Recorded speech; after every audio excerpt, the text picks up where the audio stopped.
opportunity is enormous, I think, for people who are in an environmental role in some way, shape or form, to kind of ride that wave. You know, the wave is coming. The question one needs to ask oneself is, are you on it, or have you missed it behind that? There's still plenty of opportunity.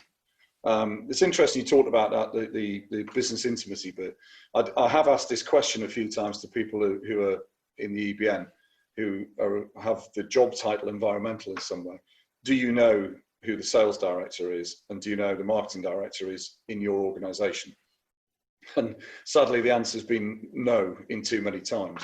And I think if you had to summarize it, that's kind of the danger there, is that siloed mentality, and anything to do with ESG has the opportunity now to knock down those barriers and to be fundamental to everything that goes on. And we talked, this whole thing was predicated on the circular economy.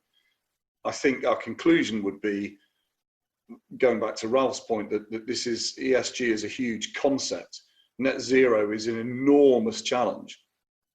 Some of the things that can be done in the short term, practical, go back to work on Monday and what are you going to do about it, are very much predicated on circular economy principles.